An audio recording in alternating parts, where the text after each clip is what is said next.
The morning sun cast long shadows across the pristine tarmac of Nellis Air Force Base, Nevada, where 12 F-35 Lightning II aircraft sat in perfect formation like metallic predators awaiting their next hunt. Each $80 million machine represented the pinnacle of modern military aviation technology, bristling with sensors, stealth capabilities, and AI-assisted flight systems that could outthink and outmaneuver any opponent. Before we jump back in, tell us where you're tuning in from, and if this story touches you, make sure you're subscribed because tomorrow I've saved something extra special for you. Then there was Captain Riley Martinez's aircraft. Jesus Christ! Martinez, are you seriously doing manual pre-flight checks again? Major Blake Thompson's voice carried across the flight line, dripping with the kind of condescension that came naturally to those who'd never questioned the superiority of technology over human instinct. His F-35 gleamed behind him, its cockpit displays already running through automated system checks that would have taken a pilot 20 minutes to complete manually. Riley ran her gloved hand along the leading edge of her aircraft's wing, feeling for imperfections that sensors might miss, checking rivets and panels with the methodical precision her father had taught her during countless hours in his civilian hangar back in Montana. The F-35 was indeed a marvel of engineering, but it was still a machine built by humans, maintained by humans, and flown by humans. She trusted her eyes and hands more than any computer diagnostic. "Old habits die hard, Thompson," she replied, continuing her inspection without looking up. The truth was more complicated than that. Riley had grown up in a world where aviation meant understanding every bolt, wire, and system in your aircraft. Her father, a former Navy pilot turned crop duster, had drilled into her the importance of knowing your machine intimately, not just trusting it blindly. Habits that are going to get you killed in modern combat. Captain Jessica Chun interjected, emerging from beneath her own aircraft where she'd been letting the automated systems run their diagnostics. As the daughter of a Silicon Valley tech executive, Jessica had grown up surrounded by cutting-edge technology and couldn't understand why anyone would choose manual methods when superior automated systems were available. The F-35's AI can process more information in 1 second than you can in an hour, she continued, her tone carrying the patient explanation one might use with a stubborn child. It can identify threats, calculate intercept vectors, and execute defensive maneuvers while you're still trying to figure out what's happening. A cluster of other pilots had gathered around, their conversation creating the kind of impromptu social hierarchy that emerged naturally in competitive environments. Riley had noticed the pattern developing over the past 6 months since arriving at Nellis. The pilots who embraced every automated system, who trusted their aircraft's computers implicitly, formed an unofficial elite group. Those who preferred manual control, who wanted to understand and operate their systems hands-on, were increasingly viewed as relics from a bygone era. "Manual flying is for trainers and airshows," Lieutenant Colonel David Park announced, approaching the group with the authority of someone who'd written several papers on modern combat aviation. In real combat, reaction times measured in milliseconds can mean the difference between life and death. Human reflexes simply can't compete with computer-controlled systems. Riley finally looked up from her inspection, meeting Park's gaze steadily. "Computers are only as good as their programming, sir. What happens when the enemy develops countermeasures we didn't anticipate?" Park's expression suggested he'd heard this argument before and found it tiresome. "The F-35 systems are updated continuously. Our programmers are constantly refining algorithms based on new threats. The aircraft learns and adapts faster than any human pilot could." "But what if?" Riley began. What if, Major Thompson interrupted with a dismissive wave. "Martinez, you're fighting the last war. This isn't World War II where pilots had to rely on instinct and stick-and-rudder skills.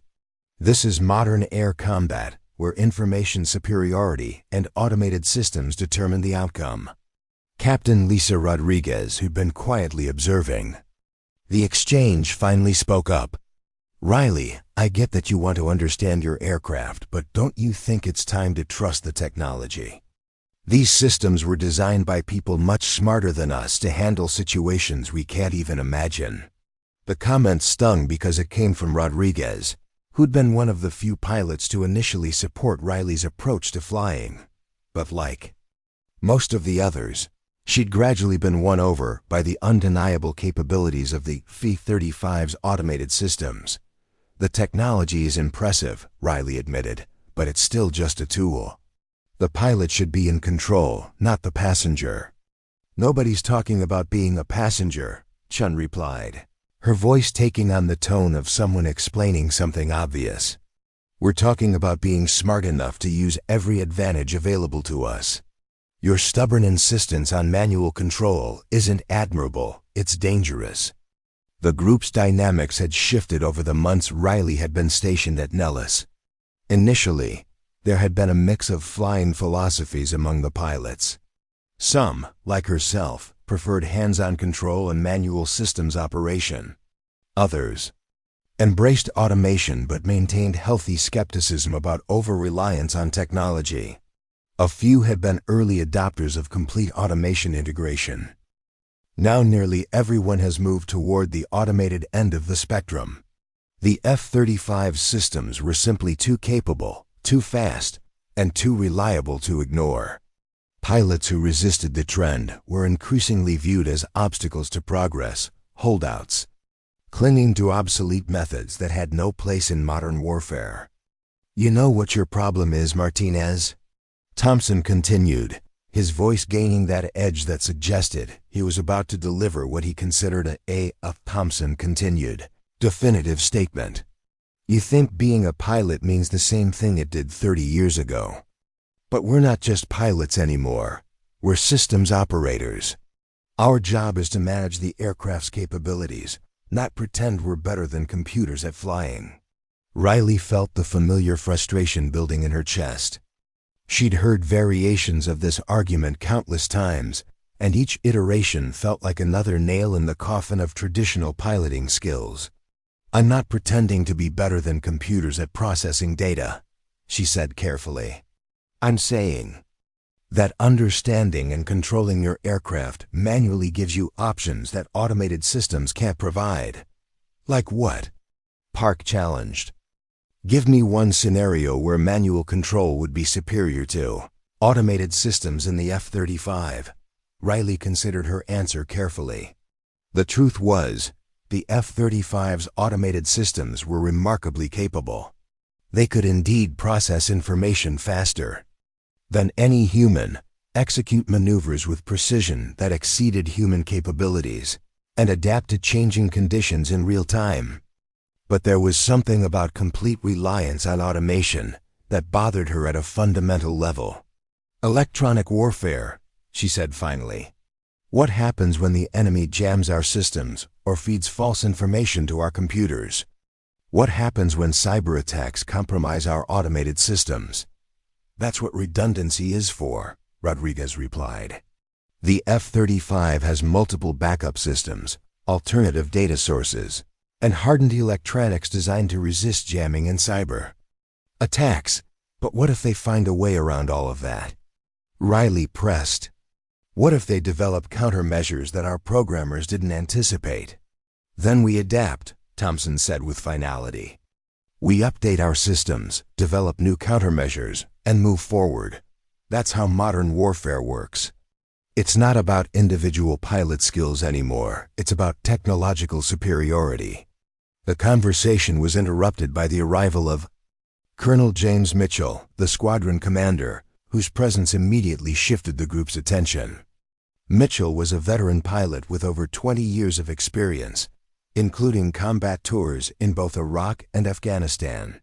His opinion carried significant weight among the pilots. "What's the discussion about?" Mitchell asked, his tone neutral his eyes taking in the group dynamics with the practiced assessment of a career military officer. We were just discussing the merits of manual versus automated flight systems. Park replied diplomatically. Mitchell nodded slowly, his expression thoughtful. And what conclusions have we reached? The group exchanged glances, and Riley realized that everyone expected her to be the one to voice the minority opinion. She'd become the unofficial spokesperson for manual flight advocates, even though she sometimes felt like she was fighting a losing battle. I believe pilots should maintain manual control capabilities, she said, keeping her voice steady and professional. Automated systems are excellent tools, but they shouldn't replace pilot judgment and hands-on flying skills. And the counter-argument? Mitchell asked, looking around the group. That manual control is obsolete in modern combat, Thompson replied. The F-35 systems are superior to human capabilities in virtually every measurable way. Insisting on manual control is like insisting on using a slide rule instead of a computer. Mitchell listened to both perspectives without revealing his own opinion. Captain Martinez, you're scheduled for the advanced combat simulation this afternoon. I assume you'll be flying a manual? Yes, sir. And Major Thompson, you'll be flying with full automation? Absolutely, sir. Excellent. That should provide an interesting comparison. Mitchell turned to address the entire group. I want to remind everyone that while we're here to train with the most advanced aircraft in the world, we're also here to understand the full range of our capabilities. That includes both automated and manual systems. After Mitchell departed, the group began to disperse toward their respective aircraft. Riley found herself increasingly isolated, both literally and figuratively. The other pilots formed natural clusters based on their shared embrace of automation, while she remained something of an outsider. You know, Martinez, Chun said as she prepared to leave, I actually admire your dedication to understanding the aircraft. But I worry you're handicapping yourself by refusing to fully embrace the technology. Preparing and narrating this story took us a lot of time, so if you are enjoying it, subscribe to our channel. It means a lot to us. Now back to the story. I'm not refusing to embrace it, Riley replied. I'm trying to understand it completely, including its limitations. But by focusing so much on manual control, you're missing out on the full capabilities of the aircraft, Rodriguez added. You're like someone who insists on walking everywhere because they want to understand the ground beneath their feet, while the rest of us are driving cars. Riley watched her colleagues walk away, their conversation shifting to topics she wasn't part of. The latest software updates, new automated protocols, advanced AI integration techniques. She'd become something of a curiosity among her peers, respected for her technical knowledge, but increasingly viewed as someone clinging to outdated methods. The irony wasn't lost on her. She probably understood the F-35 systems better than most of the pilots who relied on them completely. She'd spent countless hours studying technical manuals, understanding the relationships between different components, and learning how to operate every system manually. But that knowledge was increasingly seen as irrelevant in a world where computers could handle everything faster and more efficiently. As she completed her pre-flight inspection and prepared to climb into her cockpit, Riley reflected on the morning's conversation. Maybe her colleagues were right. Maybe she was fighting a losing battle against the inevitable march of technological progress. Maybe manual flying skills were indeed becoming obsolete, destined to join formation flying and dogfighting as historical curiosities studied by aviation enthusiasts but irrelevant to modern combat. But as she settled into her pilot's seat and began her manual systems check, feeling the familiar weight of controls in her hands and the direct mechanical connection between her inputs and the aircraft's responses, Riley couldn't shake the feeling that something important was being lost in the rush to embrace automation. Something that might prove critical when the unexpected happened, and that the computers couldn't adapt fast enough. She had no way of knowing that her instincts would soon be tested in ways none of them could have imagined. The briefing room at Nellis Air Force Base hummed with the quiet tension that preceded major training exercises. 12 of the Air Force's most promising F-35 pilots sat in neat rows, their flight suits crisp and their attention focused on the large tactical display at the front of the room. The screen showed a complex map of the Nevada test and training range, overlaid with threat symbols, no-fly zones, and mission parameters that would challenge even the most experienced combat pilots. General Patricia Hawkins stood at the podium, her silver hair pulled back in a regulation bun and her uniform bearing the ribbons of someone who'd seen real combat in 3 different conflicts. Her reputation preceded her. She was known for designing training scenarios that pushed pilots to their absolute limits. Scenarios that often revealed weaknesses in both equipment and personnel that wouldn't surface under normal conditions. "Ladies and gentlemen," General Hawkins began, her voice carrying the authority of someone accustomed to being obeyed without question. "What you're about to undertake is not a routine training exercise. This is Operation Ghostwalk, a comprehensive evaluation of our next-generation air superiority capabilities in a near-peer conflict scenario."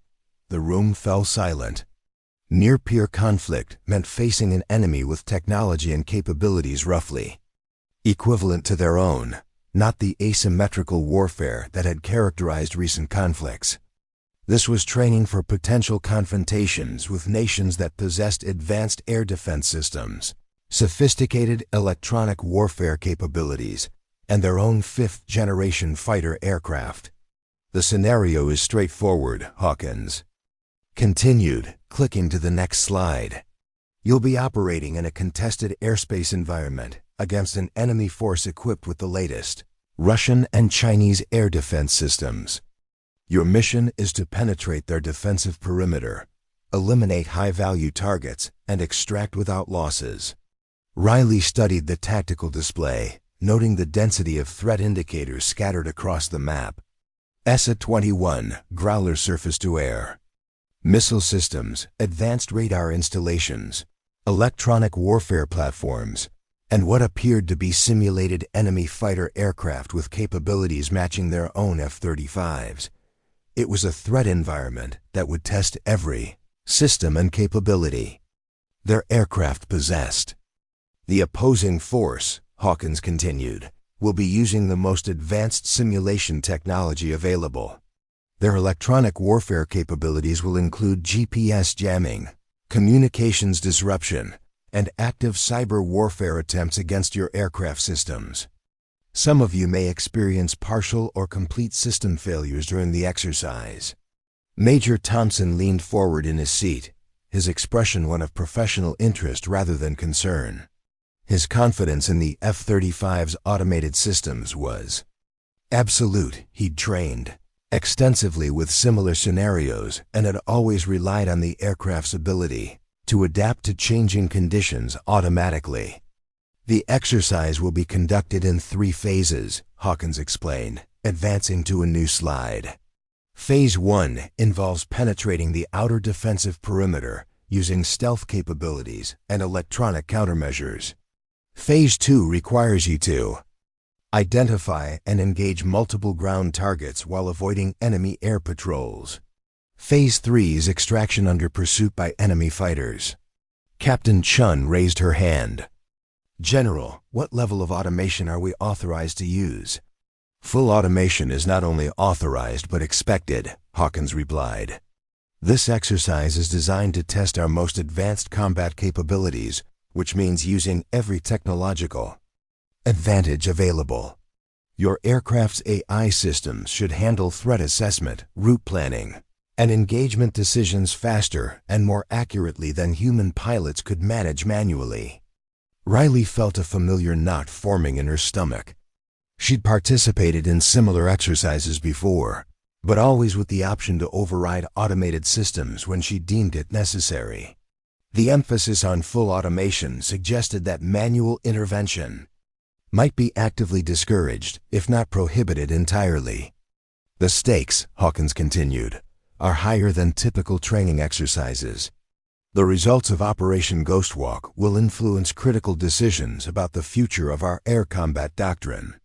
Congressional leaders, Pentagon officials, and allied military representatives will be observing and evaluating our performance. The room's atmosphere grew even more tense. Training exercises were one thing, but exercises with political and strategic implications were another matter entirely. Careers could be made or broken based on performance in high-visibility scenarios like this one. Additionally, Hawkins added, the pilot who demonstrates the most effective use of the F-35's advanced capabilities will be selected for the Pacific Theater Advanced Combat Training Program. This is a career-defining opportunity that will position the selectee for command positions and advanced tactical development roles. Riley's pulse quickened. The Pacific Theater program was exactly the kind of opportunity she'd been hoping for. Chance to influence the development of future combat doctrine and potentially prove that manual flying skills still had a place in modern warfare. But the emphasis on advanced capabilities clearly meant automated systems. The exercise will commence at 0800 hours tomorrow, Hawkins announced. You'll launch in 3 ship formations and proceed to your assigned sectors. Communication with base will be limited to emergency frequencies only. You'll be operating under radio silence conditions that simulate actual combat environments. Lieutenant Colonel Park stood up. General, what are the specific parameters for system failures? Are we talking about minor glitches or complete system shutdowns? That information is classified, Hawkins replied with a slight smile. Part of the exercise involves adapting to unexpected conditions. Your aircraft systems are designed to handle various failure modes automatically. Trust your technology, follow your training, and execute your mission objectives. As the briefing concluded, and pilots began filing out of the room, Riley found herself walking alongside Captain Rodriguez, who seemed unusually quiet. Penny for your thoughts? Riley asked. Rodriguez glanced around to ensure they wouldn't be overheard. I'm wondering if this whole exercise is designed to prove a point about automation versus manual control. Did you notice how much emphasis Hawkins put on trusting the technology? I noticed, Riley replied carefully, but that's consistent with current doctrine. The F-35 was designed around the concept of human-machine teaming, with the machine handling most of the routine decision-making. Maybe, Rodriguez said, but her tone suggested she wasn't entirely convinced. Or maybe they're setting up a scenario where pilots who rely too heavily on automation are going to find themselves in trouble. Riley considered this possibility. Military training exercises often contained hidden lessons or unexpected challenges designed to test assumptions and reveal weaknesses. If the exercise was designed to test the limits of automated systems, pilots who couldn't adapt to manual control might find themselves at a significant disadvantage. Either way, Riley said, we need to be prepared for anything. The next morning arrived with the kind of crisp, clear weather that made Nevada an ideal location for military training. Riley arrived at the flight line early, as was her custom, to conduct a thorough pre-flight inspection of her aircraft. She was surprised to find several other pilots already there, including Major Thompson, who was typically content to rely on automated pre-flight checks. Couldn't sleep either? Thompson asked, looking up from his own inspection. Just want to make sure everything's perfect, Riley replied. High visibility exercises like this, there's no room for preventable failures. That's what the automated systems are for, Thompson said, but his tone lacked his usual confidence. Although I have to admit, I'm curious about what kind of system failures they're planning to simulate. Captain Chun approached, carrying a tablet displaying her aircraft's diagnostic readouts. Everything looks green on the automated checks. All systems nominal, all software updates current, all threat libraries loaded. Same here, reported several other pilots who'd gathered around the aircraft. The F-35s looked identical in the pre-dawn light, their stealth coatings giving them a matte finish that seemed to absorb light rather than reflect it. Colonel Mitchell arrived precisely at 0730, his timing as punctual as always. Pilots, your final briefing will be conducted in your aircraft. Mission parameters are being uploaded to your systems now. You'll receive your specific target assignments and routing information through your tactical data links. Riley climbed into her cockpit and began her startup sequence. As her systems came online, she watched information flow across her display's target coordinates, threat assessments, recommended approach vectors, and engagement priorities. The F-35's AI was already analyzing the mission parameters and preparing optimized flight plans, but something caught her attention in the data stream. The threat assessment showed enemy capabilities that seemed unusually sophisticated, including electronic warfare systems that could potentially interfere with GPS navigation, communications, and even internal aircraft systems. If the exercise was designed to simulate these kinds of attacks, pilots who couldn't operate their aircraft manually might find themselves in serious trouble. "All flights, this is Control," came the voice through her headset. "Operation Ghostwalk is now active. Proceed to your assigned sectors and await further instructions. Remember, you're operating under combat conditions. Trust your systems. Follow your training and accomplish your mission objectives." Riley's formation herself, Major Thompson and Captain Chun, lifted off from Nellis and headed northwest toward their assigned sector. The landscape below was typical of Nevada's high desert, vast expanses of scrubland, punctuated by mountain ranges and the occasional dry lake bed. But Riley knew that beneath the seemingly empty terrain, sophisticated simulation equipment was tracking their every move. "Flight lead, this is 2. Thompson's voice came through the radio. "My systems are showing optimal performance. Full automation engaged, threat assessment active, target identification running. Copy, 2, 3, report status." 3 here. Chun responded. "All systems are green. AI is recommending approach vector 270, altitude Angels 20. Threat assessment indicates minimal surface-to-air activity along that route." Riley checked her own displays. Her aircraft systems were recommending a similar approach, but something about the route bothered her. The automated system was choosing what appeared to be the safest path, but it was also the most predictable one. In real combat, predictability could be fatal. "Lead copies," she responded. "Maintain current heading for now. Keep your eyes open for anything unusual." As they approached their operational area, Riley noticed the first signs that this exercise would be different from routine training. Her GPS signal began showing intermittent accuracy warnings, and her communication system reported increasing levels of interference. The exercise controllers were beginning to simulate the kind of electronic warfare environment they might face in actual combat.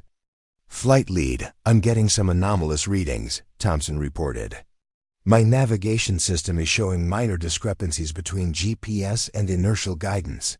"Same here," Chun added. "My threat assessment AI is flagging increased electronic warfare activity in our sector." Riley watched her own displays carefully. The automated systems were handling the interference well, compensating for GPS degradation by relying more heavily on inertial navigation and terrain-following algorithms. But she could see the strain the countermeasures were putting on her aircraft's processing systems. "All flights, be advised," came a transmission from the exercise controllers. "Electronic warfare conditions are now active throughout the operational area. Expect degraded communications and navigation capabilities." Almost immediately, Riley felt her aircraft systems begin to struggle. Her communications became intermittent, filled with static and digital noise. Her navigation displays showed increasing uncertainty in position calculations.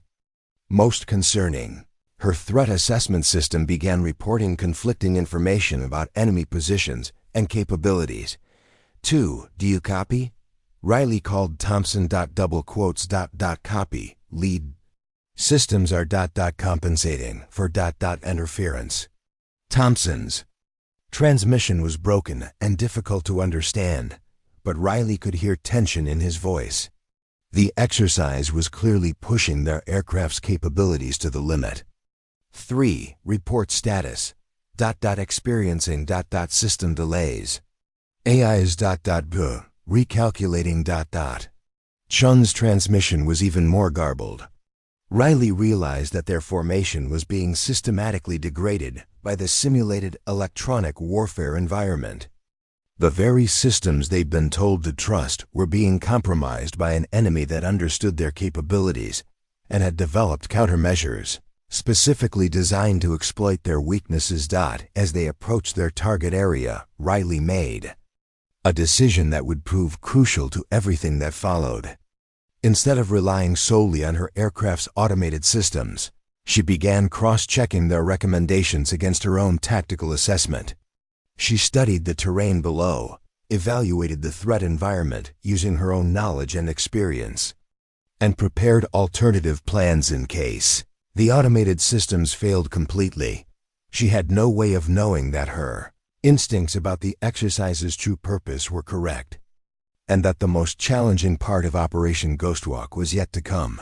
The first target site materialized through the morning haze like a mirage, a cluster of simulated enemy installations nestled in a valley between two ridgelines. Riley's formation approached from the northeast, maintaining radio silence as their aircraft systems worked to identify and prioritize targets through the increasing electronic interference. What should have been a routine target identification process was becoming increasingly complex as their automated systems struggled against sophisticated jamming. Riley's heads-up display flickered intermittently, showing conflicting information about target locations and threat assessments. Her aircraft's AI was cycling through different algorithms, trying to compensate for the electronic warfare environment. But each recalibration seemed to create new uncertainties rather than resolve existing ones. "Lead, this is 2. Thompson's voice crackled through the static, barely intelligible. "My targeting system is showing inconsistent readings. Request permission to manual override." The irony wasn't lost on Riley. Thompson, who'd been the most vocal advocate for complete automation reliance, was now asking for permission to use manual systems. But his request revealed something troubling. If Thompson was struggling with his automated systems, the other pilots were likely experiencing similar difficulties. -2, Riley responded, following the exercise protocols they'd been given. Maintain automated targeting permission parameters. She watched her own targeting system attempt to lock onto what appeared to be a simulated SA-21 missile site. The system would achieve lock for a few seconds, then lose it as jamming signals interfered with the sensors. The automated threat assessment kept recalculating, showing the target as high priority one moment and low priority the next. Through her peripheral vision, Riley noticed something that made her blood run cold. Her wingman's aircraft, Calcine 3, was drifting slightly off course. Captain Chun's F-35 was responding to automated navigation inputs that were being corrupted by electronic warfare, and the aircraft was slowly but steadily heading toward a valley that their mission briefing had marked as containing simulated enemy air defenses. 3. Adjust heading to 240, Riley transmitted. "Say again, lead, I'm showing optimal course heading 2-6-5. Chun's aircraft continued its drift toward the dangerous valley. Riley realized that Chun's navigation system was being fed false information by the electronic warfare simulation, and her automated systems were following the corrupted data without question. 3. Immediate turn left to heading 240. Possible navigation system compromise. There was a pause, then Chun's voice came through clearer than before. "Lead, my systems are showing all green. Navigation confidence is... Wait, I'm getting some anomalous readings now. Riley watched as Chun's aircraft began to turn, but the movement was sluggish and imprecise. The automated systems were fighting Chun's manual inputs, trying to maintain what they calculated as the optimal course, even as it led directly into simulated enemy territory. 2. Are you experiencing navigation difficulties? Riley asked Thompson. Affirmative, lead. My systems keep recalculating the route. I'm getting multiple optimal paths, and the AI can't seem to settle on one. Riley felt a growing sense of unease. The exercise was revealing fundamental vulnerabilities in their aircrafts, automated systems vulnerabilities that their training hadn't adequately addressed. The F-35s were designed to operate in electronic warfare environments, but the simulation was apparently using countermeasures that pushed their systems beyond their adaptive capabilities. Flight, we're going to approach the target area using manual navigation, Riley announced, making a decision that went against their explicit instructions. Switch to backup navigation systems and follow my lead. Lid, we were specifically instructed to maintain full automation, Thompson protested. Mission parameters require us to complete the objective, Riley interrupted. If our automated systems are compromised, we need to adapt. She switched her own aircraft to manual navigation mode, feeling the familiar sensation of direct control returning to her hands. The aircraft's responses became more immediate and predictable, no longer filtered through layers of automated interpretation and adjustment. The target area stretched out below them, a complex arrangement of simulated enemy installations that would require precise coordination to attack effectively. Riley's manual assessment of the tactical situation differed significantly from what her automated systems had been recommending. The AI had been prioritizing targets based on threat assessment algorithms that assumed optimal sensor performance. But the electronic warfare environment was degrading sensor effectiveness substantially. Lead, I'm having difficulty maintaining formation, Chun reported, her voice tight with stress. My flight control systems are making constant micro-adjustments that are interfering with manual inputs. Riley looked over at Chun's aircraft and saw what she meant. The F-35 was making small, constant corrections to its flight path as the automated systems tried to maintain what they calculated as optimal positioning. But these corrections were based on sensor data that was being corrupted by electronic warfare, creating a feedback loop that was actually making the aircraft's flight path less stable rather than more stable. Try switching to manual flight control mode, Riley suggested. I can't, Chun replied, panic beginning to creep into her voice. The system won't let me override. It's showing a warning that manual flight control is not recommended in current conditions. Riley felt her heart rate spike. The F-35's automated systems were designed with safety protocols that prevented pilots from making what the AI calculated as dangerous decisions. But in this case, the AI's calculations were based on corrupted data, and its safety protocols were actually creating dangerous situations. 2. What's your status on manual override? Similar problem, lead. The system is restricting manual control. Authority. It's like the aircraft thinks it knows better than I do. Riley realized they were facing a scenario that their training had never adequately addressed. The F-35's automated systems weren't just failing, they were actively preventing pilots from taking manual control when manual control was exactly what the situation required. Flight, we need to complete this mission, Riley announced, her voice carrying more authority than she felt. I'm going to demonstrate manual target engagement. Follow my lead and override your systems however you can.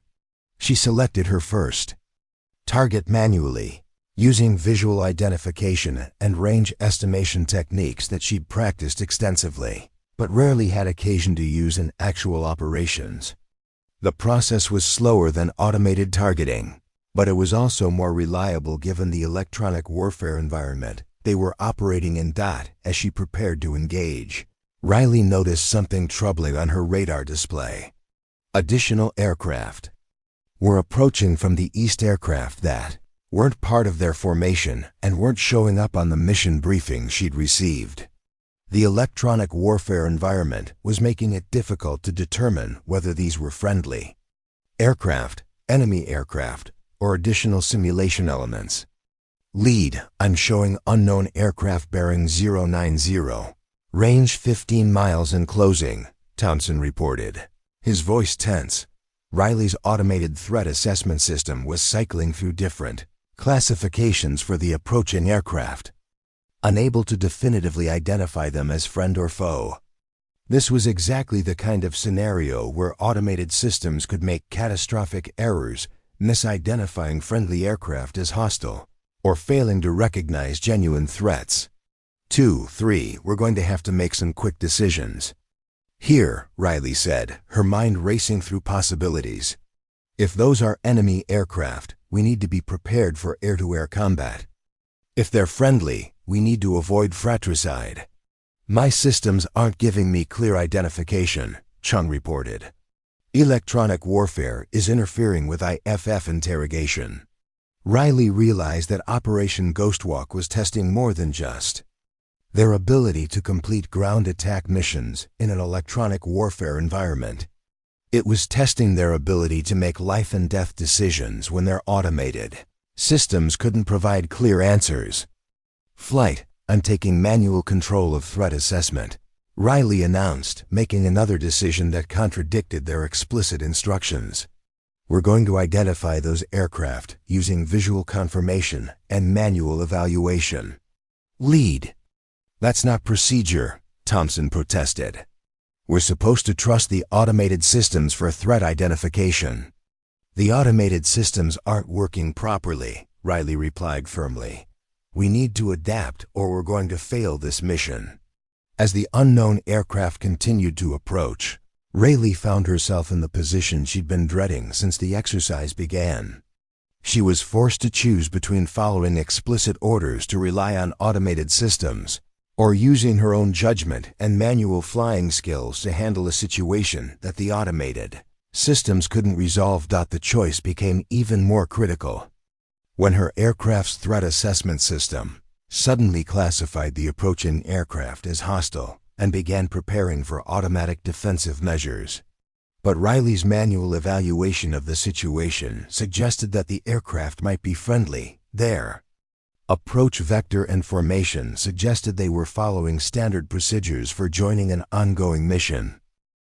The system is recommending immediate evasive maneuvers, Thompson reported, his voice strained. It's trying to take control of my aircraft. Same here, Chun added. The AI wants to engage defensive systems automatically. Riley watched her own displays as her aircraft systems prepared for combat, but something about the situation felt wrong.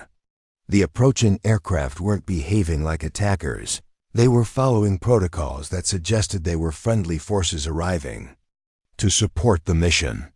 Flight, hold position, Riley ordered. Do not engage until I give explicit authorization. Lead, my systems are showing imminent threat, Thompson protested. If we don't respond immediately, hold position, Riley repeated, her voice carrying the authority of command. I'm going for visual identification. She banked her aircraft slightly to get a better view of the approaching formation. Through her canopy, she could see the distinctive silhouette of F-35 aircraft that looked exactly like their own. But her automated systems were still classifying them as hostile, and her wingman's aircraft were preparing for combat. Riley realized that Operation Ghostwalk had placed them in an impossible situation. Their automated systems were being manipulated by sophisticated electronic warfare to misidentify friendly aircraft as hostile. If they followed their training and trusted the automated systems, they would engage in fratricide. If they ignored their training and used manual identification, they would be violating explicit orders. Flight, those are friendly aircraft, Riley announced, her decision made. Stand down defensive systems and prepare to integrate them into our formation. Lead, I can't stand down, Chun replied, panicking clearly in her voice. My system won't, Let me. The AI is overriding my inputs. Riley felt a chill run down her spine. The exercise had revealed something terrifying about their aircraft's automated systems. In situations where the AI calculated imminent danger, it could override pilot commands and take independent action. The systems designed to protect them were about to cause them to commit fratricide. Emergency override, Riley commanded. All aircraft emergency manual control. Authorization code Alpha 77. The emergency override was a last resort command that would disable automated systems and return full control to the pilot. Riley had never used it in actual operations, and she wasn't even certain it would work in the current electronic warfare environment. But as she watched her wingman's aircraft begin to respond to manual control inputs, Riley realized that her insistence on maintaining manual flying skills had just prevented a catastrophic training accident. The very skills that her colleagues had mocked were now the only thing standing between success and disaster. The approaching aircraft were indeed friendly additional F-35s that had been launched to complicate the exercise scenario. But the electronic warfare environment had corrupted their identification system so thoroughly that automated threat assessment had classified them as hostile targets. As the crisis passed, and the expanded formation began to coordinate their attack on the simulated enemy installations, Riley couldn't shake the feeling that they'd just experienced a preview of what real combat might look like in an environment where sophisticated enemies could manipulate their automated systems. The exercise was far from over, but already it had revealed fundamental flaws in their doctrine and training. The question now was whether they could adapt quickly enough to complete their mission, or whether their over-reliance on automated systems would lead to failure in scenarios that demanded human judgment and manual flying skills. The situation deteriorated rapidly as Riley's expanded formation approached the primary target complex. What had begun as a challenging training exercise was evolving into something far more serious, a scenario that pushed beyond the boundaries of simulation into genuinely dangerous territory. The electronic warfare environment had become so sophisticated that it was affecting not just their targeting and navigation systems, but their fundamental ability to distinguish between real threats and simulated ones. Lead on showing massive radar contacts approaching from multiple vectors, reported Lieutenant Jake Morrison, the leader of the newly arrived formation. His voice carried the tension of someone who wasn't certain whether he was dealing with exercise parameters or actual enemy aircraft. My systems are classifying them as advanced stealth fighters, but the signatures don't match anything in our threat database. Riley checked her own radar display and felt her blood run cold. The contacts Morrison was reporting weren't showing up on her screens at all, which meant either his systems were generating false readings, or her own radar was being completely suppressed by electronic warfare measures she hadn't even detected. 2, 3, are you picking up Morrison's contacts?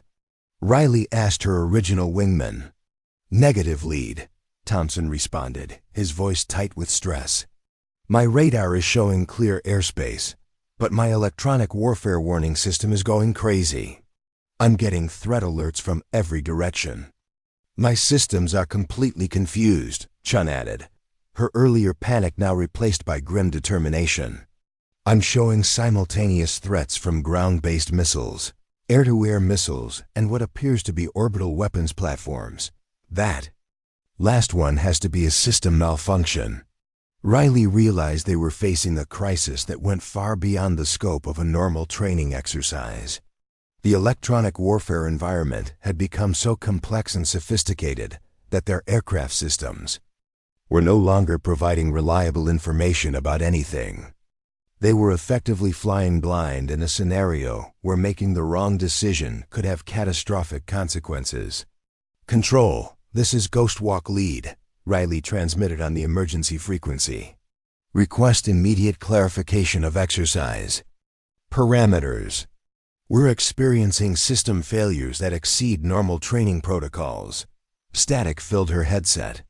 The communication channels that should have connected her to exercise controllers were either jammed or completely suppressed. For all practical purposes, her formation was operating in complete isolation, with no way to verify whether the threats they were perceiving were real or simulated. "Lead, I'm getting weapon system alerts," Morrison reported, his voice now carrying genuine alarm. "My aircraft is showing that I'm being painted by multiple targeting radars. The system is recommending immediate evasive action." Riley felt the weight of command settling on her shoulders like a lead blanket. As formation leader, she was responsible for the safety of 6 aircraft and 6 pilots in a situation where the normal command and control structure had broken down.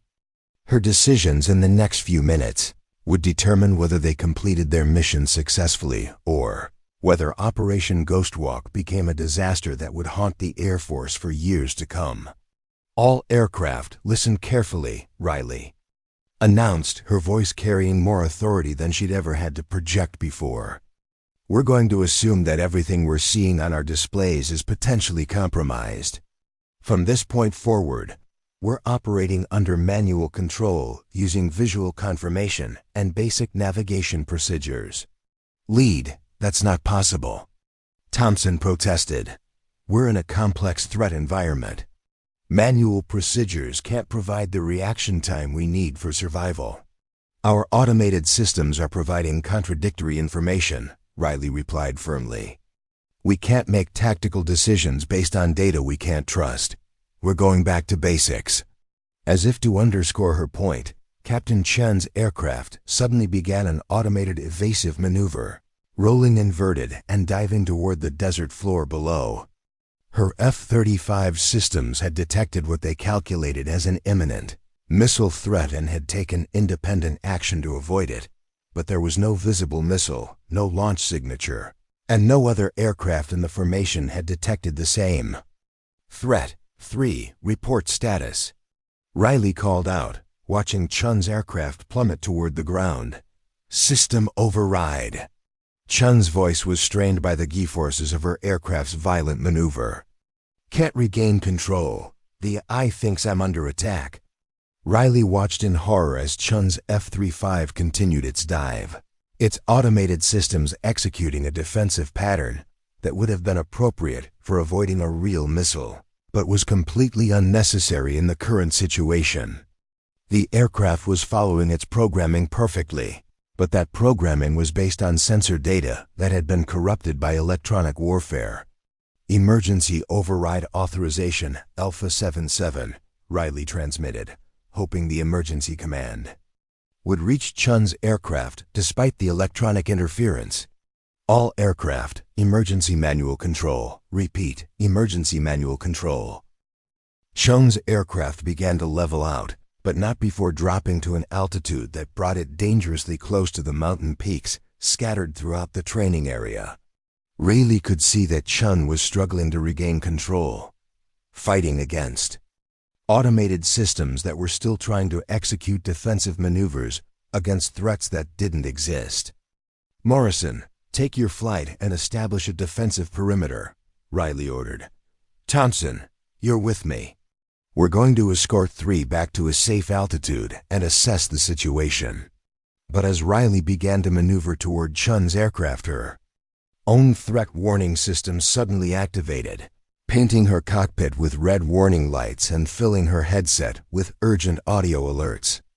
According to her aircraft systems, she was being targeted by multiple enemy radars and had incoming missiles from at least 3 different directions. The warnings were so urgent and specific that Riley felt her training take over. Her hands moved automatically to initiate defensive countermeasures, but something made her hesitate. The threat warnings were too perfect, too comprehensive. It was as if someone had designed them specifically to trigger every possible defensive response simultaneously. "Lead, I'm showing the same threats," Thompson reported, his voice now carrying genuine fear.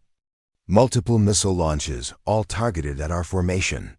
Recommend immediate dispersal and evasive action."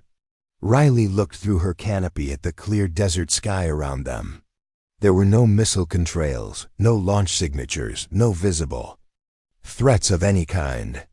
But her aircraft systems were insisting that they were under massive attack from multiple directions. Negative, Riley replied, making a decision that went against every instinct her training had instilled. Hold formation. I believe we're experiencing a comprehensive electronic warfare attack designed to make us react to threats that don't exist. Lead, we can't ignore missile warnings, Morrison protested from his position in the defensive perimeter. If I'm wrong, we're already dead, Riley interrupted. But if I'm right, and we scatter in response to false threats, we'll never be able to regroup and complete our mission. The next 30 seconds stretched like hours as Riley held her formation steady despite threat warnings that insisted she was about to be destroyed. Her aircraft's defensive systems were ready to deploy chaff and flares, her countermeasures were armed and ready, and her radar warning receiver was screaming about incoming missiles that should have impacted by now. But nothing happened. No missiles appeared, no explosions occurred, and no aircraft were lost. Gradually, the threat warnings began to subside, suggesting that the electronic warfare attack was cycling through different phases designed to test their responses to various scenarios. Flight, I think we just passed the first major test, Riley announced, her voice steady despite the adrenaline coursing through her system. We're dealing with a sophisticated electronic warfare scenario designed to overwhelm our automated systems and force us into making poor tactical decisions. Lead, if that's true, then we're facing an enemy that understands our systems better than we do, Chun observed, having finally regained full control of her aircraft. They know exactly how to manipulate our automated responses. Riley realized that Chun had identified the core problem they were facing.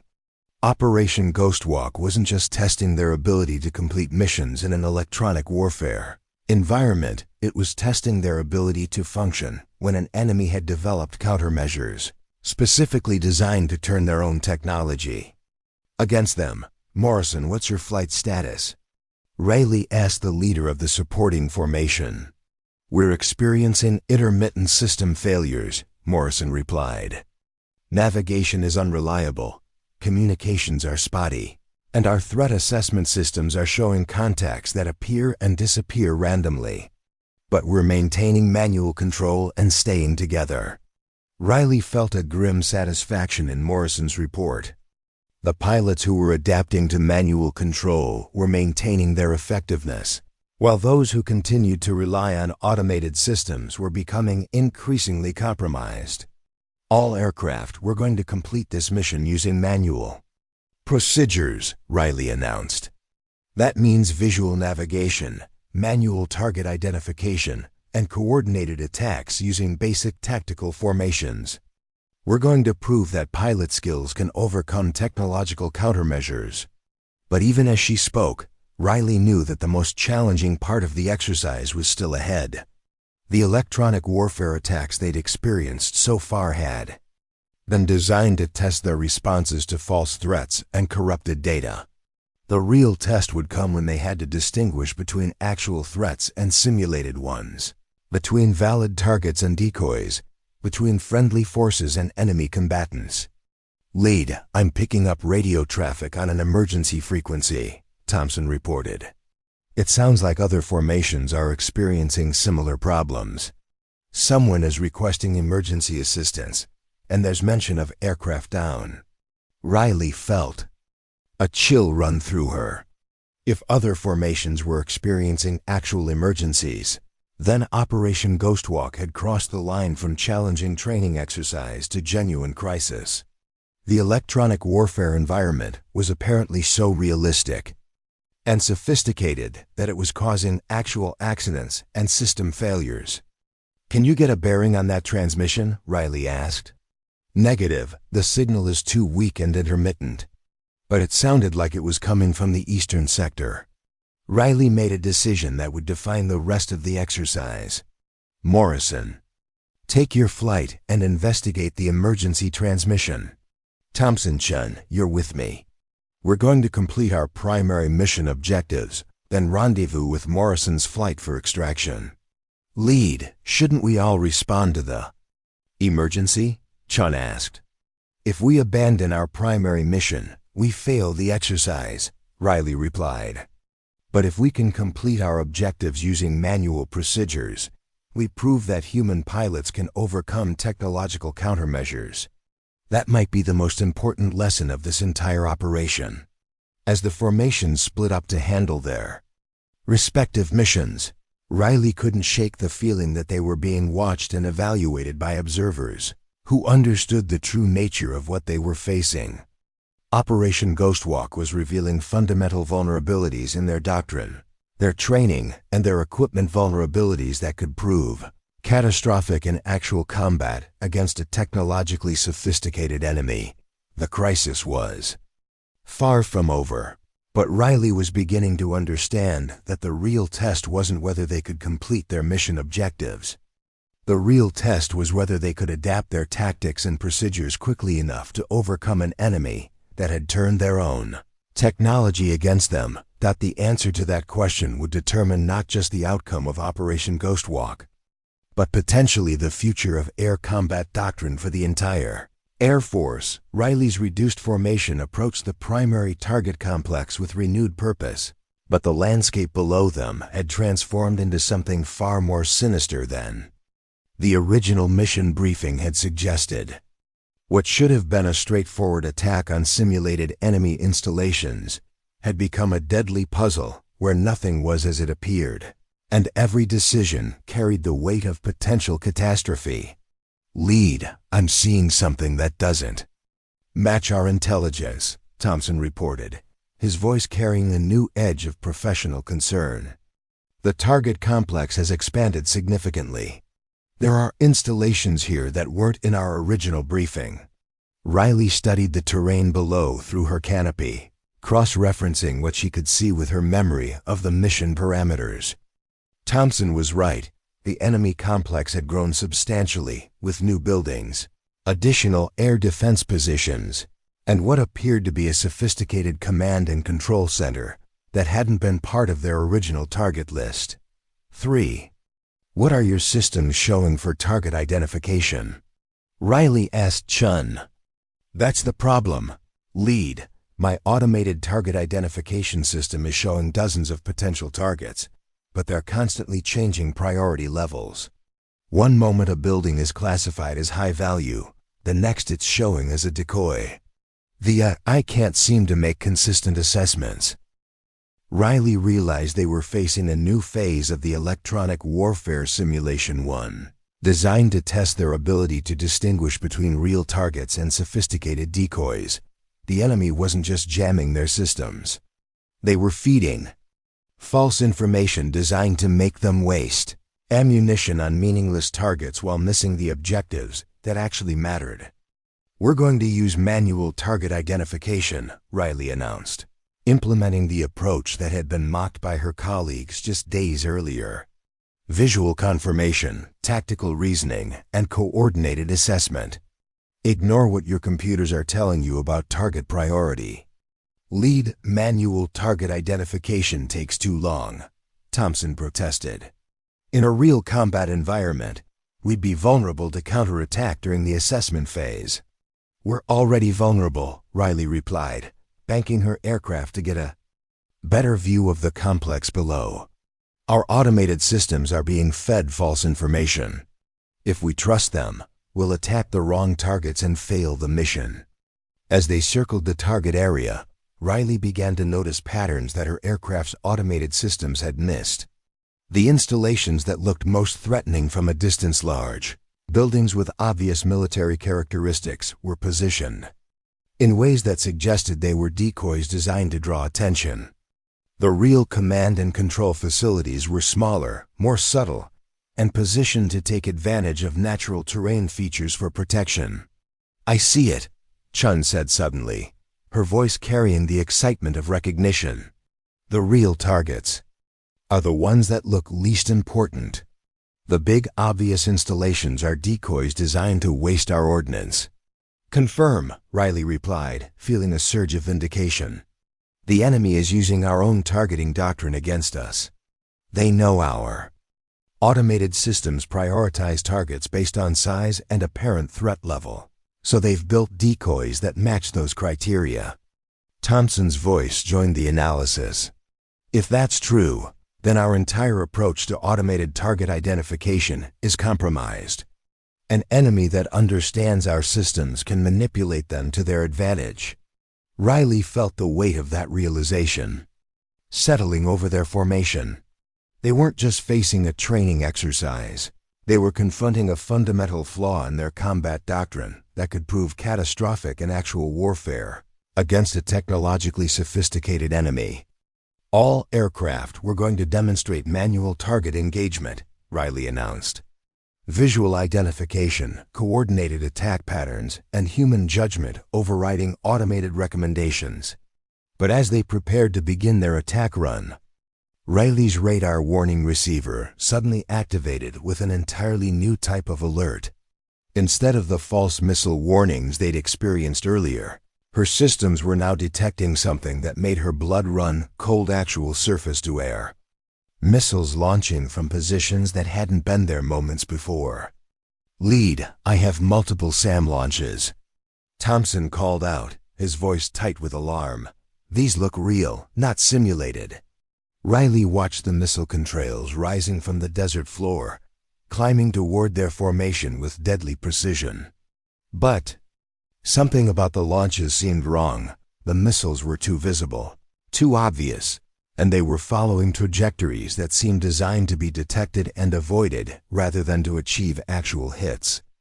"Evasive maneuvers," Riley ordered, but even as she spoke, she realized they were facing another test of their judgment. Were these real missiles that required immediate defensive action, or were they part of an elaborate simulation designed to force them into tactical errors? The answer came from an unexpected source. Chun's aircraft, which had been struggling with automated system overrides throughout the exercise, suddenly began performing maneuvers that defied the laws of physics. Her F-35 was executing turns and climbs that should have been impossible for any aircraft, let alone one carrying the weight and limitations of actual weapon systems. 3. Report status, Riley called out, watching Chun's aircraft perform maneuvers that were clearly impossible for a real F-35. "Lead, I think I've figured out what's happening," Chun replied, her voice carrying a mixture of excitement and disbelief. "My aircraft isn't actually flying. We're not in real F-35s, we're in sophisticated flight simulators that have been designed to feel completely realistic." Riley felt the world shift around her as the implications of Chun's revelation sank in.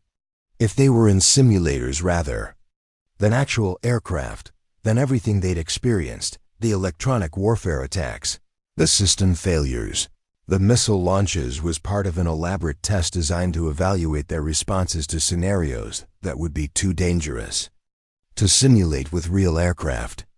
"But this feels completely real," Thompson protested. "The G-forces, the controls, the environmental factors, everything matches actual flight." "That's exactly the point," Riley realized, her mind racing through the implications. "We're being tested on our ability to distinguish between real and simulated threats, between genuine emergencies and artificial scenarios. The question is whether we can maintain our tactical effectiveness when we can't trust our own perceptions." The revelation that they were in simulators rather than actual aircraft changed everything about their situation. The electronic warfare attacks that had seemed so sophisticated and dangerous were actually controlled experiments designed to test their responses. The system failures that had appeared to threaten their lives were carefully programmed scenarios with predetermined outcomes. But the revelation also meant that their performance was being evaluated at a level they hadn't understood. Every decision they'd made, every tactical choice, every moment of doubt or confidence was being recorded and analyzed by observers who understood the true nature of the test. "Lead, if we're in simulators, then our responses to the electronic warfare attacks are being evaluated as potential doctrine changes," Thompson observed, his voice carrying new understanding. They're testing whether manual flight procedures can overcome technological countermeasures. Riley felt a surge of vindication mixed with apprehension. Her insistence on manual flight procedures hadn't been stubborn adherence to outdated methods. It had been exactly the kind of adaptive thinking that the exercise was designed to test. But the revelation also meant that the stakes were higher than they'd realized. Their performance would influence decisions about the future of air combat doctrine for the entire Air Force. "All aircraft, listen carefully," Riley announced her voice carrying new authority. "We're going to complete this mission using manual procedures, but we're going to do it knowing that our performance is being evaluated for its potential application to real combat scenarios. This isn't just about passing the training exercise. It's about proving that pilot skills can overcome technological countermeasures." As they prepared to engage the target complex, Riley noticed something that confirmed her growing understanding of the exercise's true purpose. Her aircraft's stealth systems, which had been functioning normally throughout the flight, suddenly began operating in ways that seemed impossible. Her radar cross-section indicators were showing values that suggested her aircraft was effectively invisible to enemy radar systems, even when flying in configurations that should have compromised stealth performance. "Lead, I'm showing complete radar invisibility," Chun reported, her voice carrying amazement. "My stealth systems are performing beyond their theoretical capabilities." Riley realized that the exercise was testing more than just their ability to overcome electronic warfare. It was testing their ability to exploit technological advantages that might be available in future aircraft, advantages that could only be fully utilized by pilots who understood how to integrate manual flight skills with advanced technology. "The exercise is showing us what's possible when human judgment and advanced technology work together," Riley announced, her understanding of the situation crystallizing. "We're not just overcoming technological countermeasures, we're learning how to use technology more effectively by maintaining manual control capabilities." The target complex below them had transformed once again, but this time Riley could see the pattern clearly. The installations that had appeared and disappeared, the decoys that had confused their automated systems, the missile launches that had seemed real but violated physical laws, all of it was part of a carefully orchestrated test designed to evaluate their ability to distinguish between reality and simulation, between automated responses and human judgment. "All aircraft, we're going to demonstrate the future of air combat," Riley announced, her voice carrying confidence that had been building throughout the exercise. "Manual flight skills integrated with advanced technology, human judgment overriding automated systems when necessary, and tactical flexibility that no computer program can match." As they began their attack run on the real targets hidden among the decoys, Riley felt the weight of responsibility settling on her shoulders.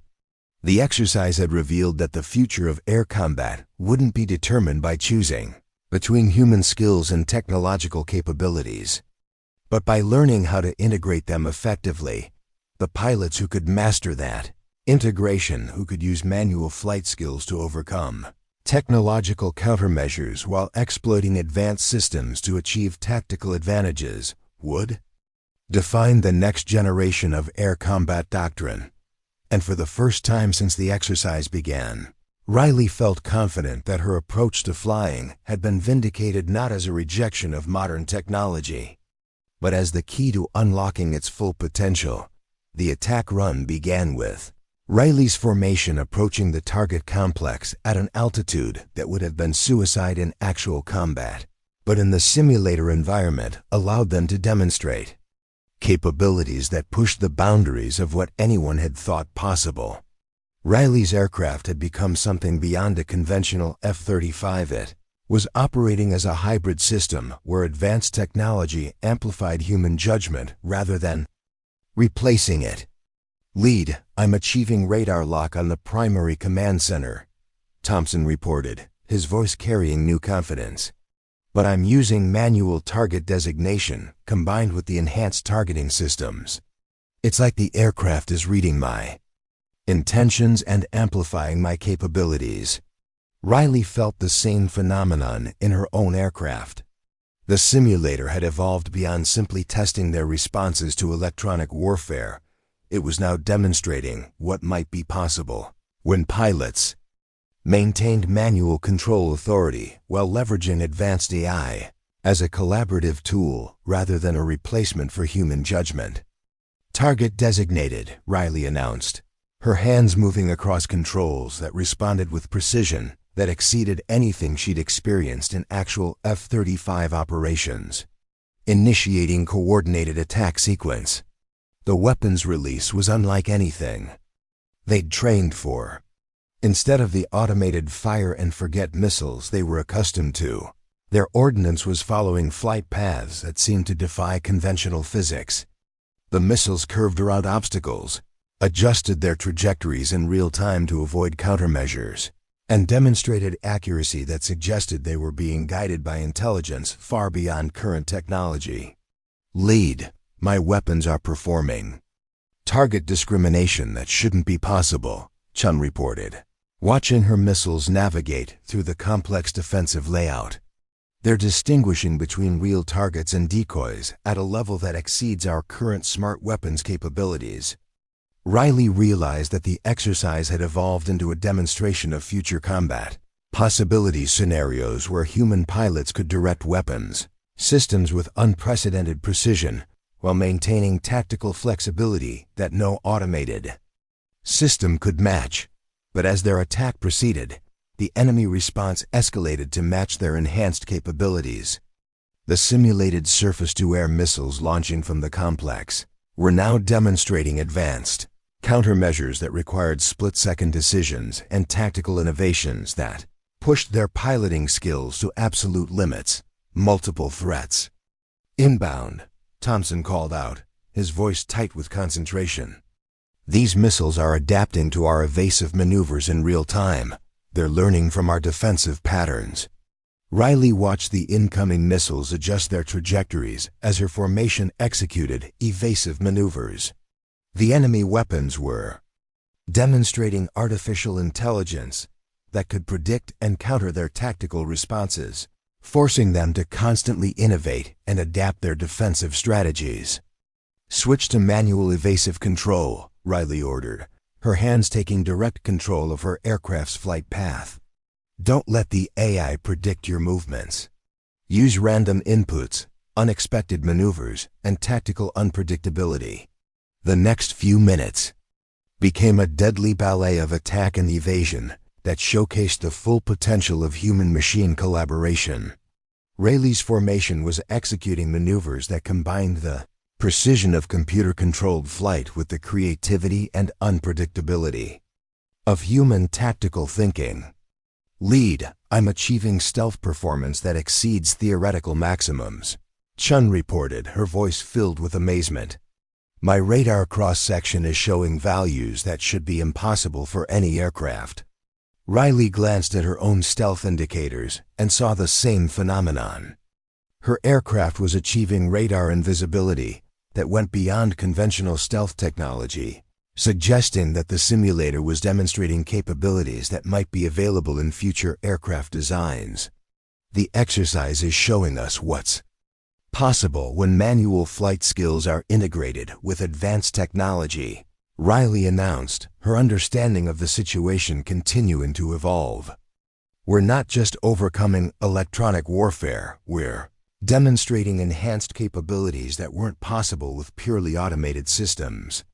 As they pressed their attack on the target complex, Riley noticed that other formations were beginning to experience similar revelations. Radio chatter on the emergency frequencies indicated that pilots throughout the exercise area were discovering that their aircraft were capable of performance that exceeded known F-35 specifications. All formations, this is Ghostwalk Command, came a transmission that cut through the electronic warfare interference with crystal clarity. Exercise parameters are now shifting to Phase 3. You are authorized to exploit all enhanced capabilities available to your aircraft. Riley felt a surge of excitement mixed with apprehension.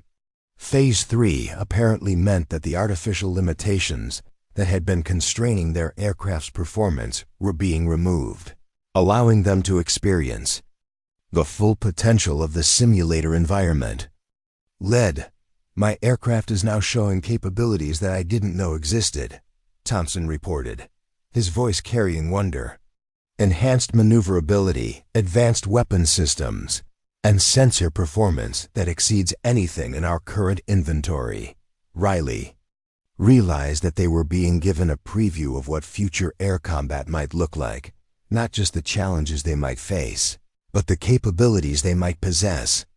The exercise was demonstrating that the future of air superiority would belong to pilots who could integrate manual flight skills with technology that exceeded current limitations.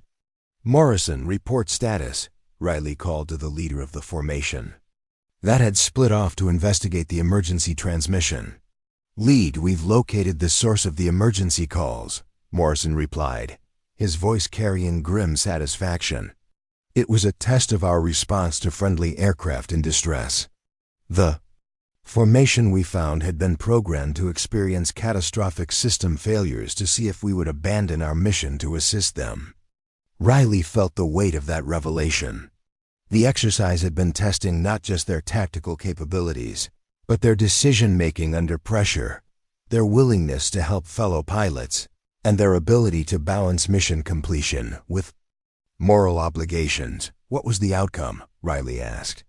"We managed to guide the distressed aircraft to safety using manual flight procedures," Morrison reported. Their automated systems had been completely compromised, but with manual control, they were able to maintain flight and reach an emergency landing site. The successful rescue operation proved that manual flight skills weren't just useful for overcoming electronic warfare. They were essential for situations where pilots needed to assist other aircraft whose automated systems had failed. "All aircraft converge on the extraction point," Riley ordered, her formation having successfully completed their attack on the target complex. "We're going to demonstrate coordinated formation flying using manual control procedures." The extraction phase became a showcase of precision flying that would have been impossible without the manual flight skills that Riley had insisted on maintaining. As multiple formations converged on the same airspace, they had to coordinate their movements. Using visual references, radio communication, and tactical awareness that required human judgment rather than automated systems. "Lead, I'm seeing formation flying performance that exceeds our training standards," Chun observed as they joined up with Morrison's formation. "The manual control procedures are allowing us to achieve precision that our automated systems couldn't match." Riley felt vindication washing over her as she watched 12 F-35s, maintaining formation positions with accuracy that demonstrated the superiority of human judgment over automated systems for certain types of flying. The aircraft were responding to her control inputs with precision that made them extensions of her own body rather than machines she was operating. "Ghostwalk command. This is Ghostwalk lead," Riley transmitted as they approached the extraction point. "All aircraft accounted for. All mission objectives completed using manual flight procedures integrated with enhanced technology. Copy, Ghostwalk." "Lead," came the reply. "Outstanding performance. Prepare for debriefing upon return to base." As they flew back toward Nellis Air Force Base, Riley reflected on what they'd accomplished. The exercise had proven that manual flight skills weren't obsolete. They were essential for unlocking the full potential of advanced technology. Pilots who could integrate human judgment with artificial intelligence, who could maintain tactical flexibility while exploiting technological advantages, would define the future of air combat. "Lead, I owe you an apology," Thompson said over the radio, his voice carrying genuine respect. "Your insistence on manual flight procedures wasn't stubborn adherence to outdated methods. It was exactly the kind of thinking that this exercise was designed to test." "We all learned something today," Riley replied, feeling the satisfaction of vindication mixed with the weight of responsibility. The future of air combat isn't about choosing between human skills and technological capabilities. It's about learning how to integrate them effectively. As they approached Nellis for landing, Riley knew that Operation Ghostwalk had changed everything. The exercise had demonstrated that pilots who could master the integration of manual flight skills with advanced technology would have capabilities that exceeded anything that purely automated systems could achieve. The question now was whether the Air Force would embrace the lessons they'd learned, or whether they would continue to pursue automation as a replacement for human judgment rather than a tool to enhance it.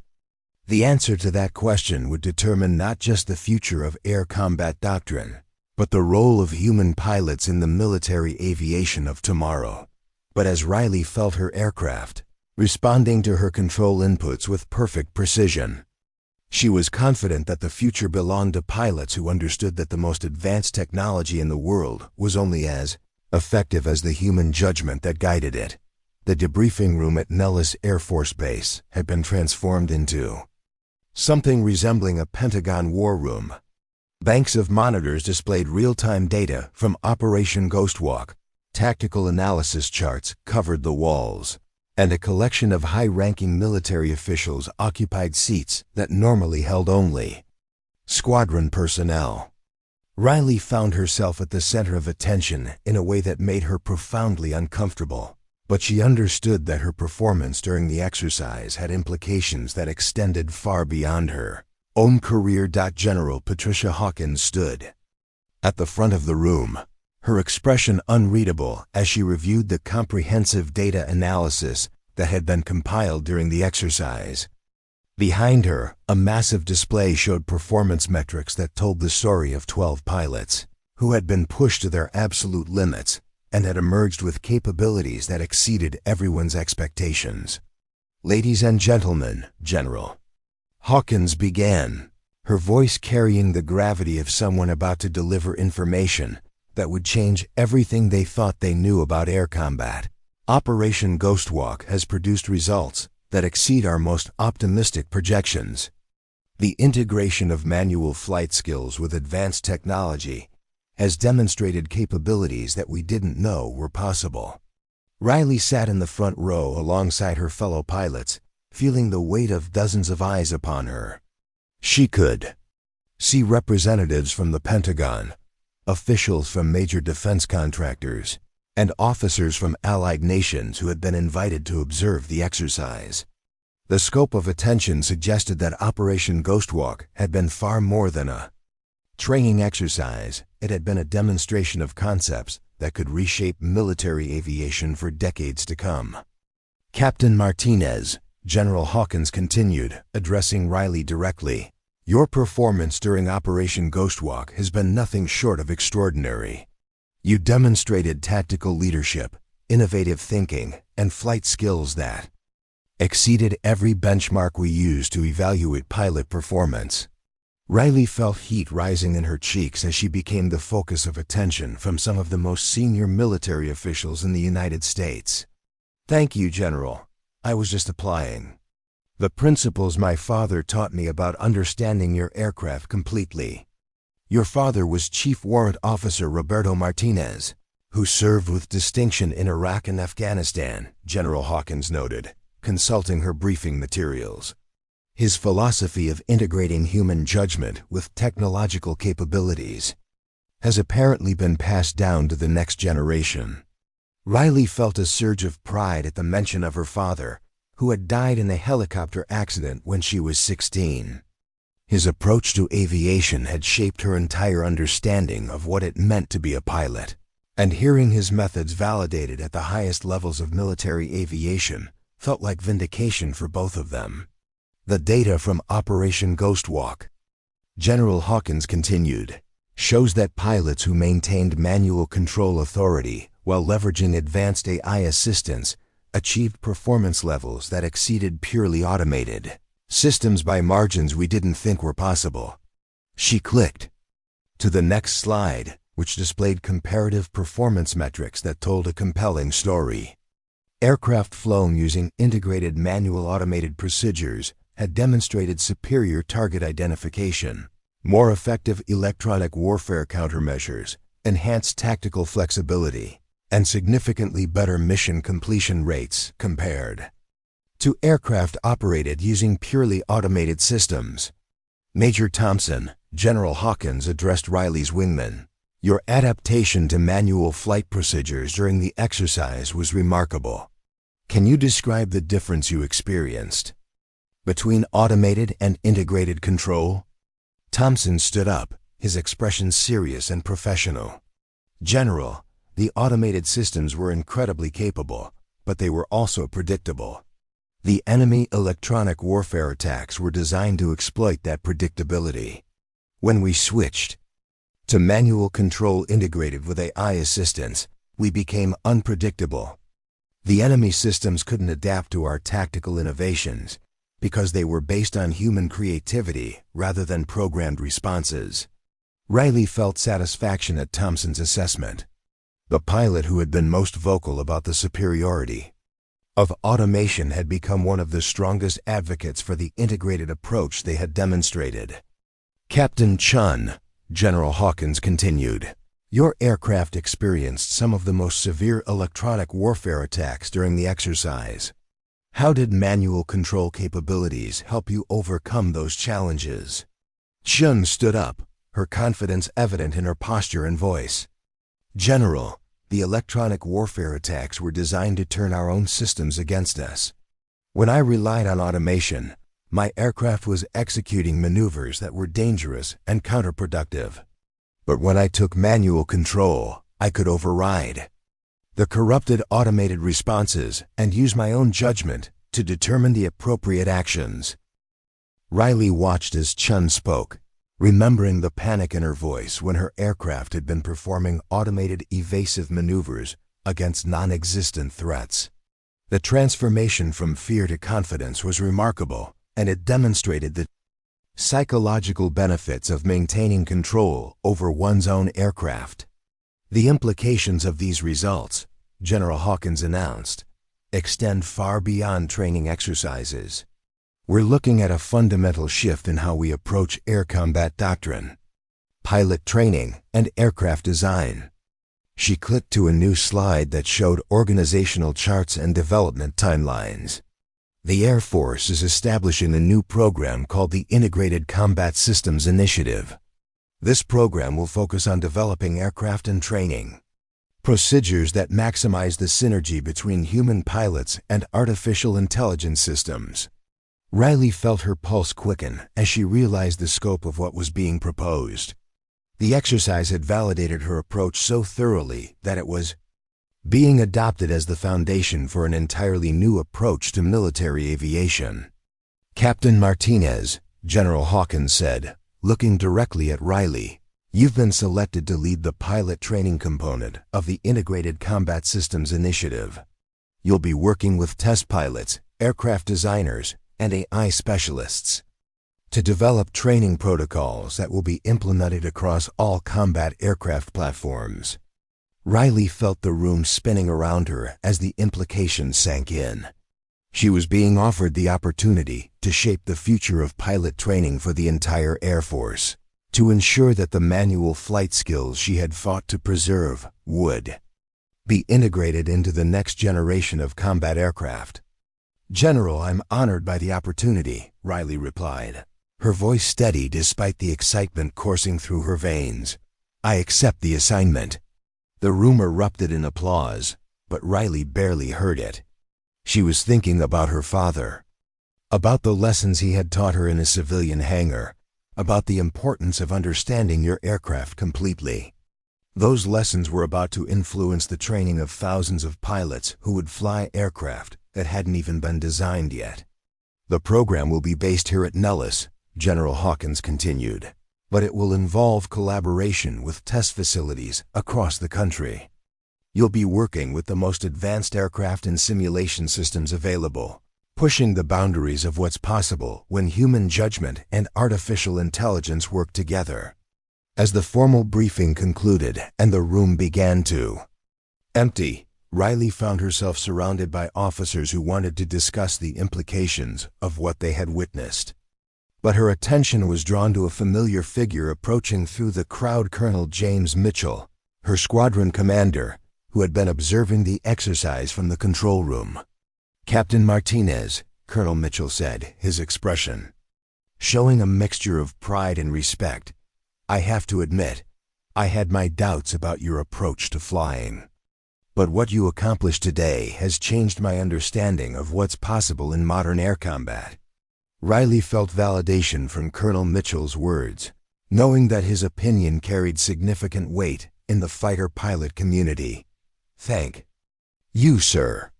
I think the exercise proved that we don't have to choose between human skills and technological capabilities.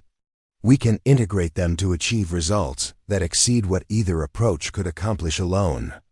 The question now," Colonel Mitchell continued, "is whether we can scale this approach across the entire Air Force. Training pilots to maintain manual flight skills while leveraging advanced AI systems will require a fundamental change in how we think about aviation education." Riley nodded, understanding the challenge ahead. "It's not just about teaching pilots to fly manually, sir. It's about teaching them to think tactically, to understand their aircraft completely, and to maintain the confidence to override automated systems when human judgment is superior." As the crowd continued to thin out, Riley found herself in conversation with Dr. Sarah Williams, a civilian contractor who had been observing the exercise for the Pentagon's Advanced Research Projects Division. Dr. Williams had been taking notes throughout the debriefing, and her question suggested that the implications of Operation Ghostwalk extended beyond military aviation. "Captain Martinez," Dr. Williams said, "the principles you demonstrated today, human judgment integrated with advanced AI, have applications far beyond fighter aircraft. We're seeing similar challenges in autonomous vehicles, robotic systems, and even medical diagnosis systems." Riley considered the broader implications of what they had accomplished. "The key is maintaining human oversight and decision-making authority while leveraging AI to process information and execute routine tasks. The human has to remain in control of the critical decisions." "Exactly," Dr. Williams agreed. "Your approach to flying could influence how we design human-machine interfaces across multiple industries. The military applications are just the beginning." As the conversation continued, Riley realized that Operation Ghostwalk had been about more than just proving the value of manual flight skills. It had been about demonstrating the importance of human judgment in an increasingly automated world, and the results would influence technology development far beyond the military. 3 months later, Riley found herself standing in a hangar at Edwards Air Force Base, watching as the first prototype aircraft designed using integrated combat systems principles underwent its initial flight tests. The aircraft looked similar to an F-35 from the outside, but its internal systems had been completely redesigned to maximize the synergy between human pilots and artificial intelligence. "The pilot has override authority for every system," explained Dr. Michael Chun, the lead engineer on the project. "The AI provides recommendations and executes routine tasks, but the pilot maintains final decision-making authority for all critical functions." Riley watched as the test pilot executed maneuvers that would have been impossible in conventional aircraft. The integration of human judgment with AI assistance was allowing the pilot to achieve performance levels that exceeded anything they had seen in Operation Ghostwalk. "The electronic warfare resistance is particularly impressive," Dr. Chung continued. "Because the human pilot can override AI recommendations, enemy systems can't predict or counter the aircraft's responses. It's like having a tactical system that can think creatively in real time." Riley felt pride in seeing her philosophy translated into actual aircraft design. The principles she had learned from her father, the importance of understanding your aircraft completely, maintaining control over your own systems, and trusting human judgment over automated responses were being incorporated into the most advanced fighter aircraft ever built. "Captain Martinez," came a voice from behind her. Riley turned to see General Hawkins approaching, accompanied by a group of officers she didn't recognize. "I'd like you to meet the international delegation that's been observing our integrated combat systems program." Riley found herself being introduced to military officials from allied nations who were interested in adopting similar approaches to pilot training and aircraft design. The success of Operation Ghostwalk had attracted attention from air forces around the world, and the principles she had demonstrated were being studied and adapted by military organizations across the globe. "The Norwegian Air Force is particularly interested in your training protocols," explained Colonel Eric Larson, a tall officer with the weathered look of an experienced pilot. "We've been experiencing similar challenges with over-reliance on automated systems, and we'd like to implement your integrated approach." Riley spent the next hour discussing training methods, pilot selection criteria, and the psychological aspects of maintaining manual flight skills in an increasingly automated environment. The conversation reinforced her understanding that the challenges they had faced in Operation Ghostwalk were not unique to the United States Air Force. "The key," Riley explained to the international delegation, "is teaching pilots to think of AI as a tool rather than a replacement for human judgment. The technology should enhance human capabilities, not eliminate them." As the day progressed, Riley found herself reflecting on the journey that had brought her to this point. 6 months earlier, she had been mocked by her colleagues for her insistence on manual flight procedures. Today, she was leading a program that would influence the future of military aviation for decades to come. The transformation hadn't been easy. Implementing the integrated combat systems approach required fundamental changes in pilot training, aircraft design, and operational procedures. But the results had exceeded everyone's expectations, and the program was being expanded to include all combat aircraft platforms. "Riley," came a familiar voice. She turned to see Captain Chun approaching, wearing the insignia of the Integrated Combat Systems Test Pilot Program. "I wanted to thank you for what you taught us during Operation Ghostwalk. Your approach to flying has changed how I think about being a pilot."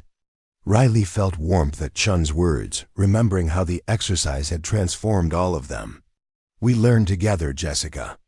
The exercise proved that we're all capable of more than we realized when we integrate human judgment with advanced technology. The program is expanding faster than anyone expected," Chun continued. "We're training pilots from 6 different air forces, and the aircraft manufacturers are redesigning their next-generation fighters to incorporate integrated control systems." Riley looked around the hangar at the aircraft and personnel that represented the future of military aviation.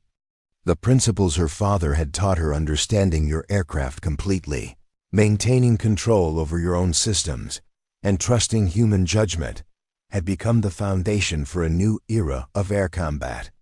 "You know," Chun said, "I keep thinking about that morning when we were all mocking your manual pre-flight procedures. We had no idea that those outdated methods would become the basis for the most advanced fighter aircraft in the world." Riley smiled, remembering the condescension in her colleagues' voices when they had criticized her approach to flying. The techniques weren't outdated, they were foundational. Everything we've accomplished builds on those basic principles. As the sun set over Edwards Air Force Base, Riley stood watching the prototype aircraft that represented the culmination of everything she had worked toward. The integration of manual flight skills with advanced technology had proven to be more than just a training philosophy. It had become the key to unlocking capabilities that exceeded anything that purely automated systems could achieve. The future of air combat would belong to pilots who understood that the most advanced technology in the world was only as effective as the human judgment that guided it. And Riley Martinez, the pilot who had been laughed at for her manual flight procedures, had become the architect of that future, The journey from mockery to vindication had been challenging, but it had proven that sometimes the oldest principles were the most important ones. In a world increasingly dominated by artificial intelligence and automation, the value of human judgment, creativity, and the ability to think beyond programmed responses had never been more critical. Riley's F-35 Lightning had indeed vanished from all enemy radar, not through technological superiority alone, but through the integration of human judgment with advanced technology that created capabilities no enemy could predict or counter. The future of air superiority belonged to pilots who could seamlessly blend the best of human intuition with the most advanced artificial intelligence, creating a synergy that exceeded the sum of its parts. And it all began with a pilot who insisted on checking her aircraft manually, one rivet at a time.